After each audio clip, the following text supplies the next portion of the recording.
When you were younger, everybody was like, oh, you can't go to your dad's. Your dad is like this, or your dad is a deadbeat. Your dad never shows up. Your dad, your dad. But who was protecting us from the mothers? Who was protecting us from the mothers that were going to manipulate us, be narcissistic, belittle us, and never take accountability for their actions? Who was supposed to protect us from them? I'm just asking.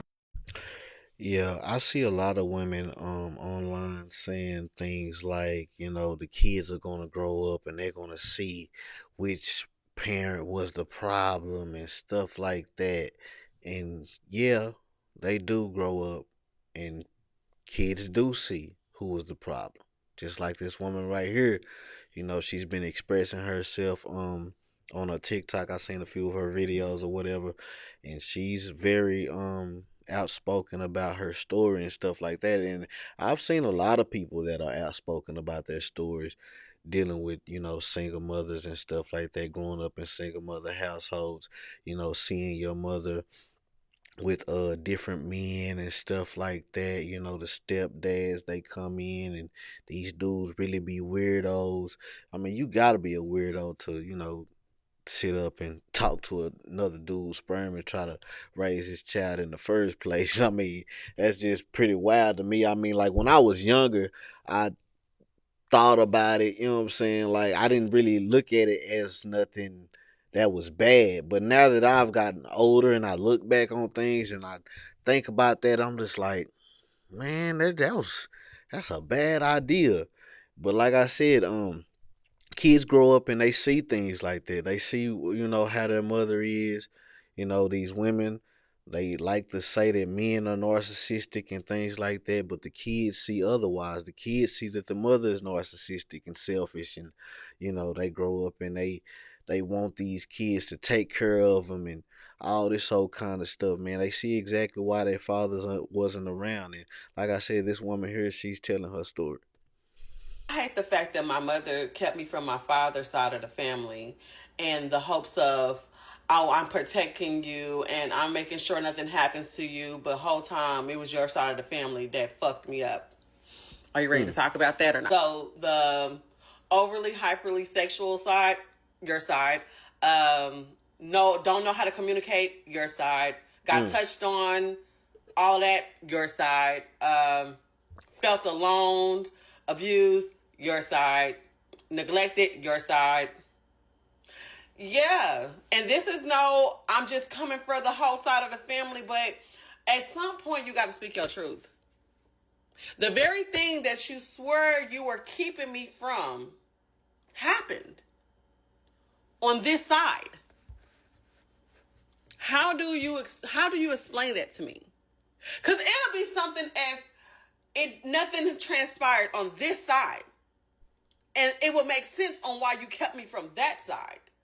But for the very thing you're trying to keep me from happens on this side, it's crazy.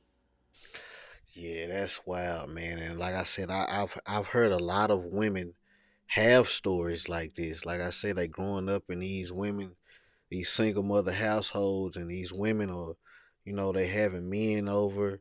They're, bringing people around the kids that wouldn't normally be around the kids if the father was there, and things like that. And that's why I am a strong advocate for fathers being back in the household because these women, they think they're right. They think it's okay to live the way that they're living.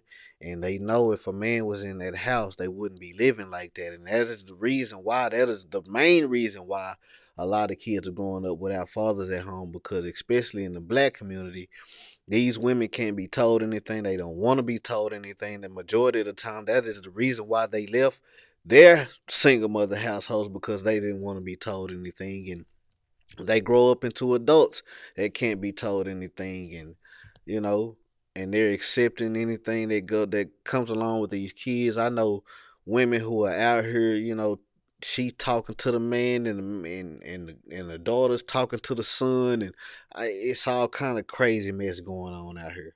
You know what I'm saying? But they don't want that side of the story told. They don't want that told, that these kids are being raised in these horrible environments, and brought around all kind of people. Your mama gonna always tell you to keep your mouth closed. You know what I'm saying? I've heard them say it in the black community, man. They always tell their kids, don't tell nothing that goes on in this house. Yeah, that's wild, man.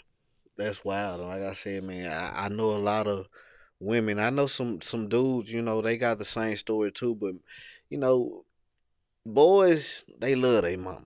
They love their mama. They gonna listen to their mama, and they boys grow up to be men to try to protect their mamas and stuff like that. Especially when mama don't have no man around. It'd be different if a father was in the household, then the boy wouldn't be trying to step up as soon as he would protect his mother. Don't get me wrong, but he would know at the end of the day, daddy can handle that. You know what I'm saying? So I mean, like, boys, we try to protect mama at all costs, but girls, they a little they I say, especially when they grow up without a father in the home, they a little more emotional. You know what I'm saying? A little emotionally unstable, and they are outspoken about it. They willing to tell their stories. Some of them. There's some girls out here that's gonna ride or die with mama. You know what I'm saying? But it's a lot of them that are starting to tell their stories, and they starting to let the world know that it ain't just deadbeat daddies out here. It's deadbeat mothers too. Just because a woman has custody of the child, or whatever the case may be, doesn't mean that she's not a neglectful mother. Doesn't mean she's not, bringing the wrong people around these children and exposing these children to the wrong things and stuff like that. Nobody wants to talk about that side of the story, especially in the black community. But hey, man, keep doing what y'all doing. I'm gonna keep reporting on it. Y'all like, share, subscribe, comment on the video. Let me know how y'all feel about this topic. Hit the link in the description. You want tattoos or piercings? You in Dallas, Texas? Holla at your boy. Like the video, subscribe to the channel. Don't be a lame like these folks out here raising these kids in these single mother households, man, putting them in harm's way. Don't think it's gonna come back home, because they bringing the property value down everywhere they go, man. It's insane. What's going on, my good people? If y'all in Dallas, Texas, and you're looking for a place to get tattoos or piercings, come holler at us at Finesse Gang Inc., man. Follow us right now on all social media websites as Finesse Gang Inc. on Instagram, TikTok, Facebook, Snapchat, X, formerly known as Twitter. Wherever you see us at, hit that follow button. We do black and gray tattoos as well as color tattoos.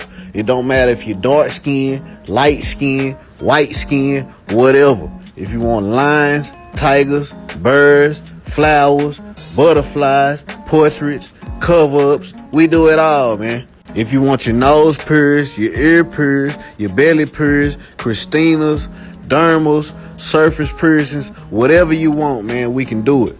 If you're 18 years or older, click the link on this video or wherever you see our link at. Go to our booking site, book your appointment right now. Not tomorrow, not next week, not next month, not next year.